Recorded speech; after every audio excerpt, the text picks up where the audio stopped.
গাজায় ত্রাণ বিতরণ কেন্দ্রে ইসরায়েলি সেনাদের গুলি, 22 ফিলিস্তিনি নিহত। বিস্তারিত দেখুন অগ্রযাত্রা ডেস্ক রিপোর্টে। যুক্তরাষ্ট্র ও ইসরায়েল সমর্থিত একটি বিতর্কিত সংস্থার পরিচালিত ত্রাণ বিতরণ কেন্দ্রে হামলা চালিয়েছে ইসরায়েলি সেনাবাহিনী।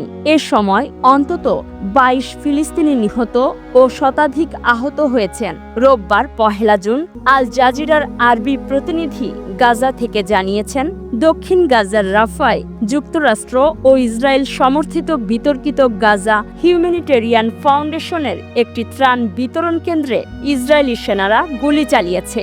এতে হতাহতের এই ঘটনা ঘটে। এদিকে গাজায় যুদ্ধবিরতি নিয়ে যুক্তরাষ্ট্রের দেয়া প্রস্তাবের জবাব দিয়েছে ফিলিস্তিনের স্বাধীনতাকামী সশস্ত্র গোষ্ঠী হামাস। গোষ্ঠীটি বলেছে, আমরা গাজায় স্থায়ী যুদ্ধবিরতি চাই।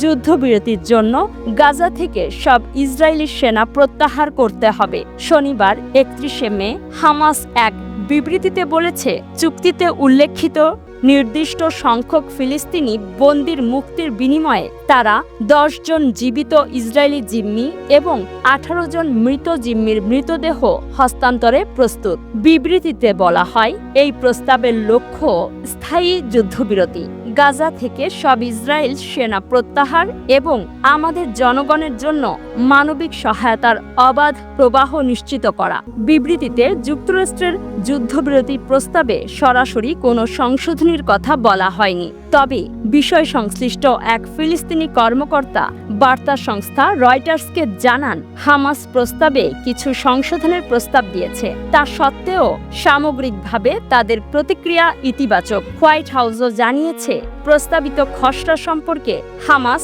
তাদের আপত্তিও তুলে ধরেছে।